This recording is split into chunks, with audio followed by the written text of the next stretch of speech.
What's going on, guys? What's going on? Back at you with another video. And in this video, we're actually going to go back into history a little bit, back to the Super Bowl. I think it was, what was it, 48? Don't quote me on that. Back in 2014, Super Bowl versus Seahawks versus the Patriots. So what we're going to do is we're going to listen to what was going through the mind of Bill Belichick at the moment before the slant was thrown and Russell Wilson threw the pass and it got intercepted. I want you guys to realize how they knew this play was coming. The NFL basically gave them this play to practice all week long because it was going to be a play that we saw. It was going to be taken away, so they had to run it exactly right. So I want you guys to know, listen to everything and hear how these players know that this play is coming. They had the play given to them and they practiced against it. They knew exactly when it was coming. It's all show. It's all for game. Like the NFL is fake. It's all a made-up show. It's the greatest show on grass and turf. Without further ado, let's take a look. I'm going to break down every single word they say. If it just sounds off or just lackluster, you're going to hear it. Without further ado. I think Butler hit it, so he breaks up the play. It's still not on the ground. It's still not on the ground. It's still, well, look at that. That's crazy, yo. That's crazy, yo. What's really crazy is that Malcolm Butler was even on the field at this stage of Super Bowl 49. They benched 25. They benched him. 21 in the second half, the rookie free agent from West Alabama, who had no interceptions and 4 passes defended during the regular season, replaced nickel corner Kyle Arrington. I think. And this is where they made a star. They wanted Malcolm Butler to be a star, so they put him in on this play. They practiced to play with him all week. Kyle Arrington was the starter. Why didn't they have him practicing that play all week? It's like they knew that he was going to get taken out and that Butler was going to be the star. It's kind of crazy to me. Kyle's a streaky player. When he gets going good, he can really be good, like in Baltimore and covering, T.Y. Hilton. And then sometimes when they catch a couple on him, then he just doesn't play his technique, maybe overthinks it a little bit. Sometimes plays a little conservative. The Patriots cannot cover him. He can't guard you. He can't guard you. They don't got the answer. That's because this guy over here, Matthews, whatever his name is, he's about 6'5", 6'6" at the time. And I think Kyle Arrington was 5'11". Malcolm Butler, 5'10". This guy right here, Browner, was 6'4", so this was the only guy that really could cover him at the time. And he still really couldn't keep up with him. The answer was to move Brandon Browner into coverage on number 13, Chris Matthews, who caught We all know that didn't really work that bad. It was just, this was an overthrow. Look at this. 1 pass for 9 yards after the change. Malcolm came in and basically covered Curse for most of the second half. We knew they were going to come after him, which they did right away. 3rd and 2 from the New England 47. Here comes the rub. There's Malcolm. It's 3rd and 2. There's the rub. Beat, and now he's trailing. They're going to go at him right now. Just a great execution, great job coming through. Pulls the arm right there. Brings the other arm around and makes sure the ball's out. Butler made another big play on Seattle's final drive. Can you imagine what this rookie's thinking? And he could not have played this better. But none of his heroics seemed to matter after Curse's catch. 1st and goal at the 5. 1:06 to play. Russell under center. He hands to Lynch. He goes left. He pounds it down the line. Unbelievable play by Hightower. Unbelievable play. The most unsung, but the biggest play of the Super Bowl. From up in the box, it looks wide open. It was wide open. I remember texting 2 days later. I said, have you seen this play? I said, how in the world did you do this? He bench presses Okung off of him, and he tackles Lynch with his shoulder. And then the New England has to think about that was a lucky play, like honestly, like to be able to just come off that block and make that play. That was like, obviously it's a great play, but him and we all know that was a lucky play. He puts a shoulder in on him, and that's enough to put Marshawn Lynch down. We've seen Marshawn Lynch carry men on his back, and this guy puts one shoulder on him right here. hits his knee. He guess he wasn't expecting it, and that's all it took. With his shoulder. And now New England That's has to crazy. think about That shows you taking how big and a strong that timeout. guy is. When he got down there, I thought about the timeout. I knew they only had one timeout left. And when I looked over there, I don't know, something just didn't look right. They started. Yeah, this was about the time where he knew the script was coming in. He knew exactly what he had to do now. They knew. It on, and they started off, and now, Hey, you're out. however many seconds had gone by, and I'm thinking, all right, I'm not going to take them off the hook here by taking the timeout. If they want to use it, let them use it. And Yeah, I don't believe that for 1 second. It's just that he knew what play was coming, so he was just waiting for them to bring out their formation so he could bring out his goal line and 3 corners. That's all that was. He's lying right now. Matt said, do you want the timeout? You want to call the timeout? Do you not want to call the timeout? It was a very lonely moment for me because he wouldn't talk to me. He wouldn't even look at me. He was just kind of staring across the field. The clock is running. People were saying stuff up in the box, asking, were we going to take a timeout? I'd say, Bill, they're wondering about a timeout. He said, yeah, I got it.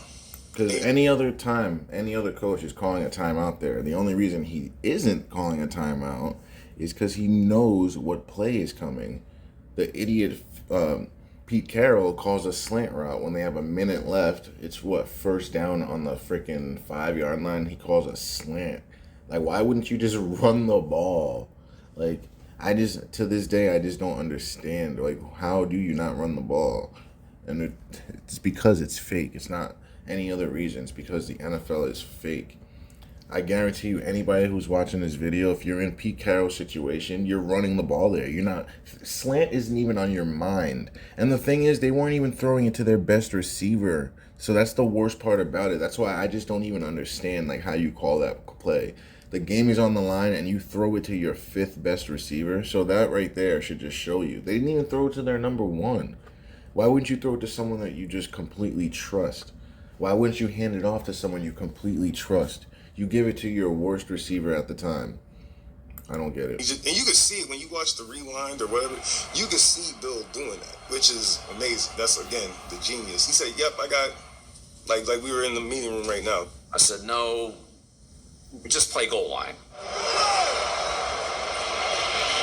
Yeah, because they knew this was coming. You guys are going to see in a minute, they were practicing this play. Because the NFL... So what happens is every game, every big game anyway, especially the Super Bowl, the NFL will give teams about 1 to 10 plays.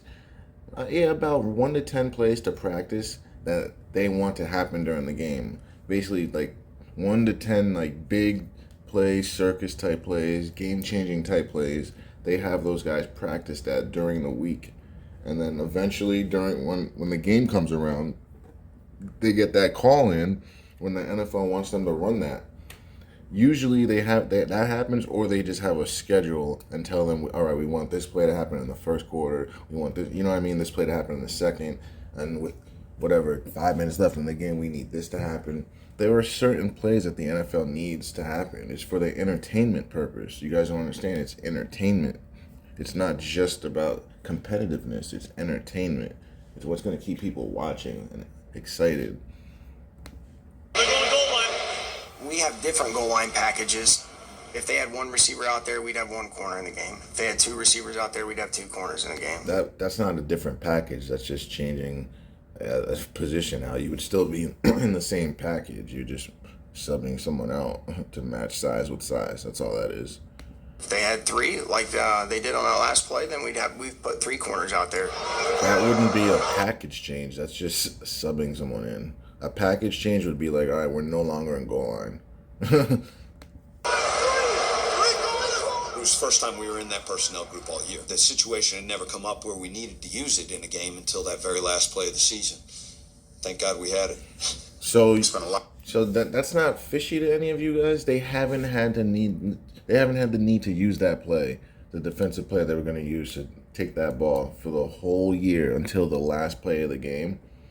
Or what was it, the second to last play or something? Is that not fishy to anyone else? So they just knew right then and there, after playing, 16 regular season games and 3 playoff games, so almost 19 games, and then now you all of a sudden this is the situation where we need to use this play. Like, come on. A lot of time talking about it, and as a coach, and I guess as a young coach, you think it's never going to come up. If Bill is discussing a play with you, that means it's going to come up. It's just a matter of when. Like, Bill isn't going to waste his time teaching you about something that ain't going to come. Like, Bill has been there forever. You guys got to remember, he has been coaching for 30, 40, 50 years even. So he has seen it all. There's nothing he hasn't seen. He knows what's coming, when's coming. That's why he's so stoic. That's why the NFL keeps him around. He doesn't show emotion. They need coaches like that so they can keep this thing going. A lot of these coaches nowadays they show a lot of emotion, and they're just not like Bill at all. Even with Bill losing, the NFL wants him around. Here it is, the biggest game of our lives. Thankfully, Bill's a forward thinker, and no stone goes unturned. Oh, Bill's a forward thinker, or did the NFL give him the play? Like, come on. We're all ready. Both teams know this play is going to be ran. And I want you to notice how nervous Pete Carroll looks before the play is ran. Like, why would you be nervous? Like, you're the one that's in the best position. Bill, right now, he's the one that looks happy. Right now, he looks so calm, and you're in the worst position you can be in. There's no reason that you should be this calm, other than you knowing the outcome. You know what I mean? I just don't understand how no one caught this before. No one is catching I remember that? him chiming in on the headset, Flo, send Malcolm, and Flo turning around and yelling. And then how's that not fishy? So then let's throw in Malcolm, the guy that's never played a snap all year, except until this game. Let's just throw him in for the last play of the game. Does that make sense to anybody? Are you looking to your bench and calling on your 4th, 5th corner to stop the last play of the game? Is that what you're going to do? Like, anybody can answer that. Like, if you're a football coach, are you putting your 4th or 5th best corner in to stop the last play of the game? And why would you even put a corner in? Like, it's because they knew what was coming. They literally knew. It's just crazy. Malcolm, go. Malcolm, go! Malcolm was in for Kyle during the game, so Malcolm had to go in, for Kyle at that point in the game. Let's go, Locke. Let's go. What's funny is They said Malcolm had to go in. He didn't even say we wanted Malcolm in. You guys got to listen to how they say things. They said Malcolm had to go in for Arrington. He had to. He was destined to. He was put in that position. Notice how he's been getting paid. They embarrassed him in the other Super Bowl. He gets sent off to Tennessee, gets a big contract. Now he's back in New England. Like, he's one of those chosen players, Hey, Browner is having a conversation with Malcolm, and he's telling him exactly what he's going to do. Exactly. He knows exactly what's coming because they practiced this play all week. This was the play that they had highlighted. They had this play and maybe like 4 others for the Super Bowl highlighted, and this was the play. These guys know what's going to happen too. They know what's going to happen. You see how this guy is kind of leaning to the left? He's already giving away which way he's going. He's clearly going left. You can see his whole body is tilted over, shifted. Now Browner is going to say, oh, you run and jump this. I'm going to jam this guy back. So that's going to cause this guy to go shallow. And then this guy's running full speed. You're going to see him run right into him. But whatever. We've seen this one. This was predetermined. This was always going to happen. And if Lockett caught the ball, they would have called a penalty. Something would have gone down. I promise you. Told Malcolm, just go. If you remember, Malcolm's matchup was really a curse. But Browner had seen enough of those. And that's crazy. Like, you see where Malcolm is lined up. You wouldn't be lined up there unless you knew the play was coming. Like, it's just crazy. He was literally at the perfect spot. Like, what if they did a fake slant and then a bubble screen? They could have just completely screwed you. But they knew what was coming. It's just ridiculous. And you can see Ricardo Lockett kind of runs it half-ass. Routes. He anticipated what was coming as well as Malcolm. And so did these guys. Like, let me get up here and jam the point, you go. Malcolm had seen that in practice. Butler had seen it in practice. See how he's playing it in practice? But again, though, they're practicing the same exact play in practice. But it's not in goal line. But like they did it a little bit different. Butler had seen. But it's not the same thing, though. This guy was here. In the Super Bowl, this guy's here, so it's different. Like, it's the same concept, but different alignment. This guy, honestly, the Seahawks would have been better off keeping the guy wide. The fact that the Seahawks had him in tight, that allowed Browner to jam the guy and allowed him to run in. If he was back here, Browner wouldn't have been able to do that. He would have had to jam him, but then you can't protect back here. Like, there's literally nothing you can do. Like, you can tell him to go from here, but guess what? This guy can just not run the route. He can just stop, stay right there, catch it, and then run right in behind this block. So, like, you really... Like, I don't understand how you can just jump that play unless you knew it. That's not a play that you can just jump unless you know it's coming, because it's too risky. Practice. See, look at how he plays that right there. He takes 3 false steps, and then he comes up. But in the game, he knows it's coming and runs straight to it. Like, it's just out of my... Like, I just don't understand it. It's out of my realm. The inside receiver got off the line and up into the end zone. Yeah, look at those 3 false steps. Like, he did not play that the way he played it in the Super Bowl. But he made the mistake the one time. They keep showing his one mistake. They probably ran it again and he played it better, but they won't show that. They won't show the times where he ran it correctly. They want to show us the one time where they played it. They played the play the first time and he messed up. I guarantee you they ran this play over and over. He didn't mess up after this. And in the game, he knew it was coming after he refined it. To the end zone. Malcolm didn't really have enough awareness for the play, so he had to go all the way around behind the receiver and the defensive back. Yeah, he and did. There was just too much space. He did what you would do if you didn't know the play was coming. That's how most people would get beat on that play, because it's a pick route.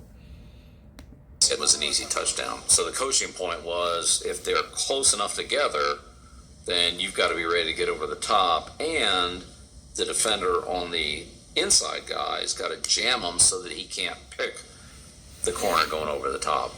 The fact that the Patriots were even practicing against this play was a credit to Ernie Adams. A credit to Ernie Adams or a credit to the NFL and Pete Carroll. Like, we already know the Buccaneers gave the Raiders their whole playbook. You know what I mean? So, or vice versa, and they won the Super Bowl and destroyed them. So what makes you think that it wouldn't happen here? Ernie would diagram plays that either he thought that they might run against us or that he had seen from a previous game. We put all these plays on cards, so our scout team offense, they can just... And these route concepts aren't even what they ran.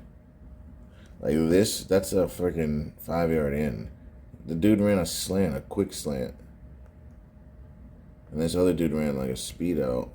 So I don't know what he's calling here, unless it's this and that side's not the same thing. Unless he's calling a different play there. That's not the play. Just come up, we'll show him this card. You're going to win or lose games. So already, though, this is very bad coverage. Like, he's like turning his shoulders already. He's not even backpedaling. It's just, that's not how you would play that at all. It's a practice. 1, 2, and then a third false step. There is gone. You can't. No such thing. If you take 3 false steps, you can't recover from that. That's why they say it's a game of inches. If he didn't take those 3 steps, he would have been right on him. It's being a game day player. You see situations come up on the practice field. You've worked on it. You know what it takes. When it comes up in the game, because you're trained, you're seasoned, you've seen it, you react to make the play.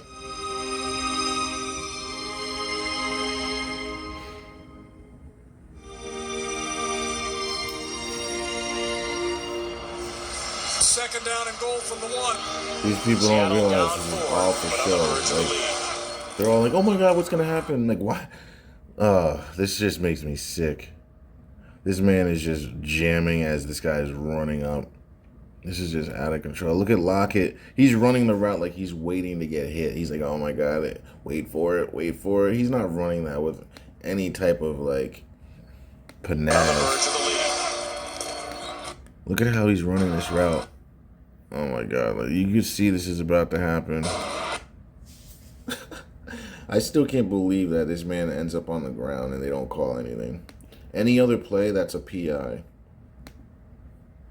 But for this Tom Brady-led team, Nothing. Without the verge to the lead.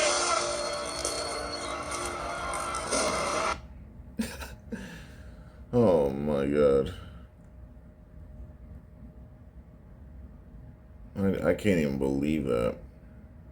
I'm not even a Seahawks fan or a Patriots fan. I'm just a football fan. I just can't believe how this was not called. Now you can't run through the receiver. Like if he like put his hands out and jumped away instead of running into him, then I would have been like, oh, okay. But he ran into the guy. Like you can't just do that.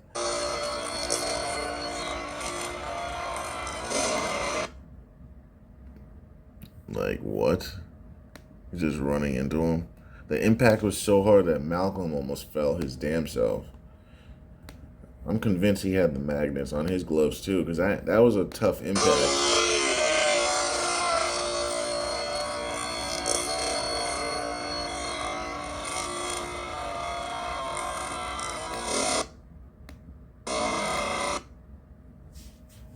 Yeah, that looks like a magnet right there. The way that ball just gets trapped.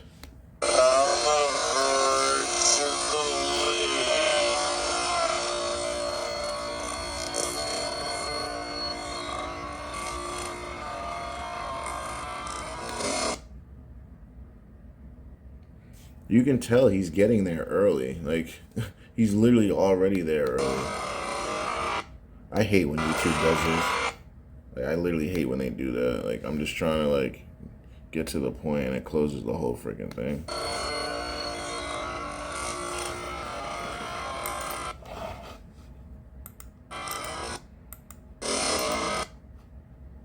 He's already hitting him right now at this point. The ball still isn't touching them, and he's already running into his body, and no one's touching the ball. You can see the ball still has not arrived yet. Like no one has a handle on that, and the receiver's getting hit. Like you're really not allowed to run into the receiver like that. But it's a predetermined play. This is how the NFL drew it up. You know, you can't fight against the script. You can't fight against magnets. You just can't. It is what it is, man. This is how they wanted the ending of the game.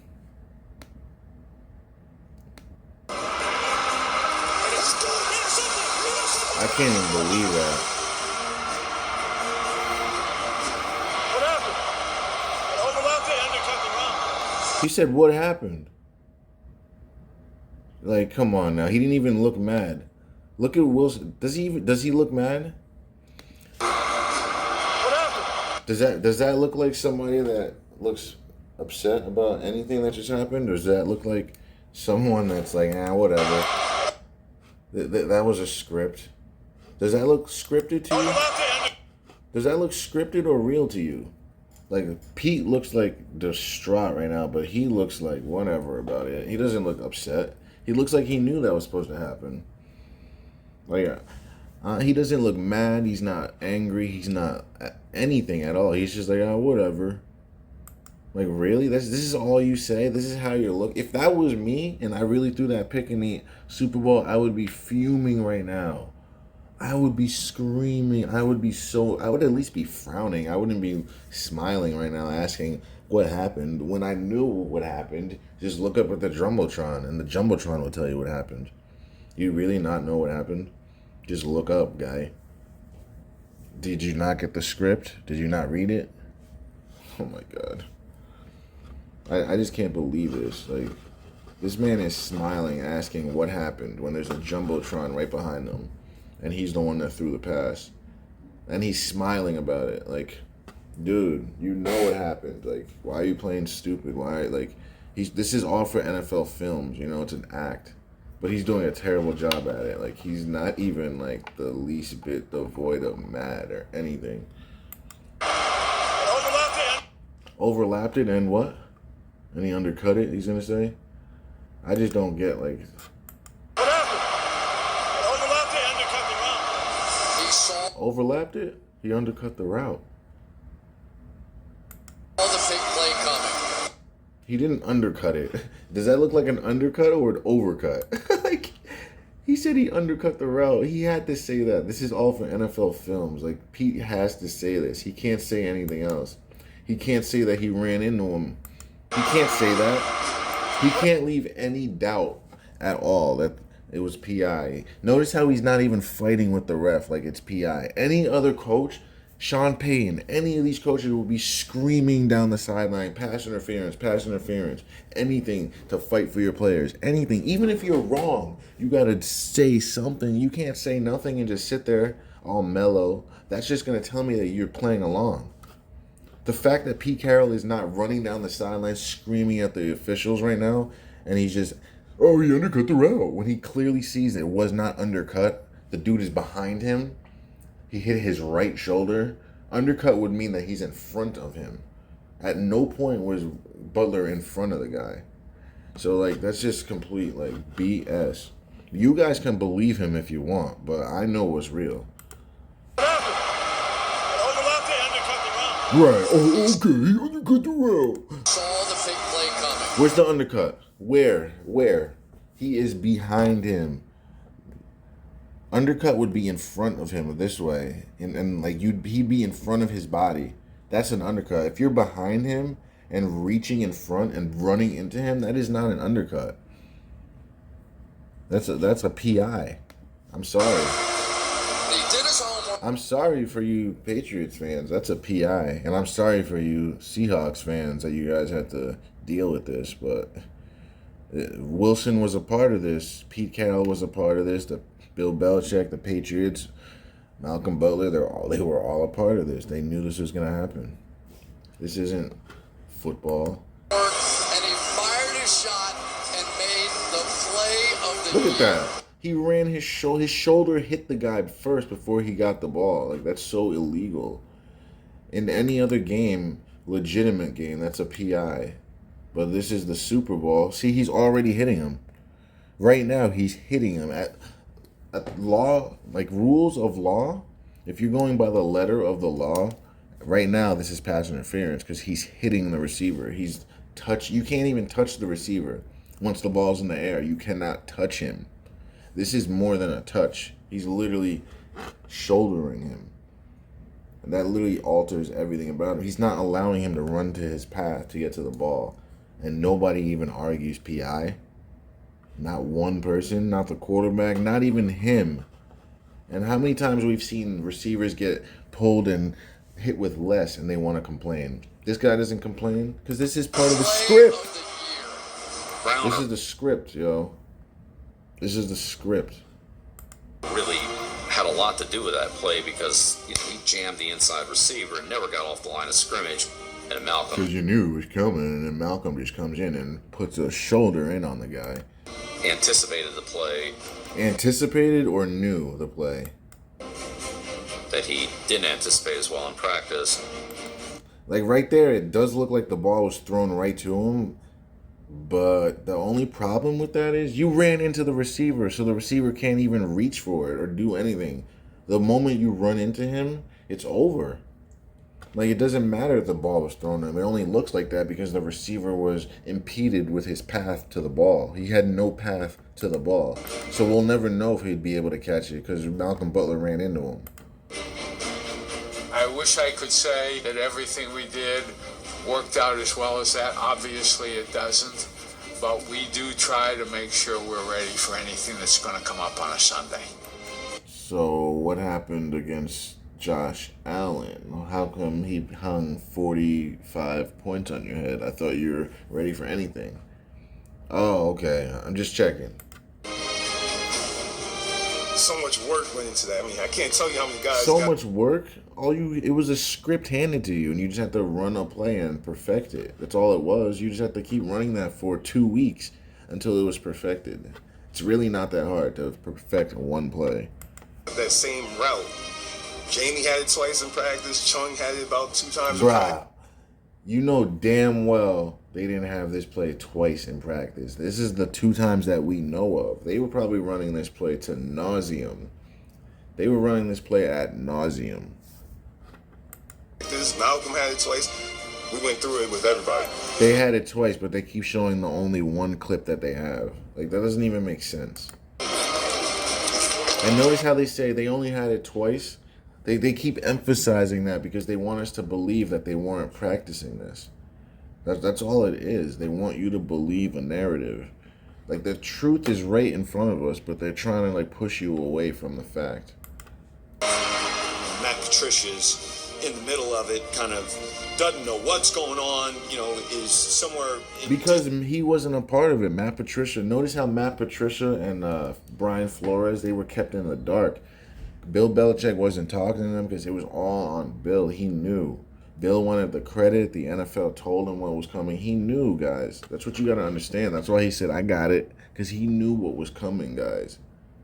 Disbelief to concern that it isn't real and is screaming, we're all right? We good? We're good, right? We're good. I'm like, yeah, man, we're good, man. We're good. He caught it. I had to gather myself. I didn't want to have a heart attack out there, but I tell you what, it was awesome. Just flat out awesome. It was a feeling unlike any I've ever had, I can tell you that. You're not going to have that feeling that many times in life in general. And I remember turning around and I saw Tom's face. He looked like a child. Oh my God! We did it, guys! We did it! Oh, that's awesome, man! I love it! I know how hard he works and how much time he puts. He's such a good actor, Tom. Tom is such a good actor. Look at that face. He can't even believe that worked out like that. He can't believe that they didn't call it PI. Look at his face. Josh Allen is laughing at Josh McDaniels is laughing at all of us. Brady is just like, okay, whatever. To see him respond. Brady got my man Malcolm Butler a car for that, or a truck for that interception. Act like that was worth it. That was awesome. To see those guys come through and make a play like that in that situation. Like, my man is trying to reach for the ball and can't because he gets knocked into. In as much stress. This guy doesn't even defend his teammate. No one defends their teammate. The coach, no one. No one. It's like they all just sort of say, whatever. They were denied perfection 7 years ago. I can't believe that. They're going to cap the 2014 season with a perfect ending.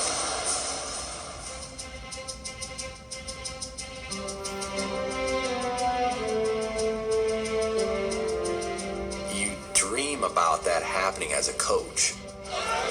I don't know why Malcolm Butler, he was acting so hard on this. Like, you knew this play was coming. They gave you the magnet. All you had to do was be in position, and you were always going to catch it. Like, I don't understand, like, why he's acting so hard. Like, bro, you're clearly acting. To actually realize it was happening is surreal. This is cool, you know? You're like, I'll remember this forever. I told the defense back in training camp, I described to them what I felt the first time I held the Lombardi Trophy, with the exception of holding my two kids the first time they were born. It's probably the most vivid memory I have. And I stood in front of them, talked about the weight of it. You know, it's top heavy. It's heavy now! It's heavy at the top! Hold that trophy, bro!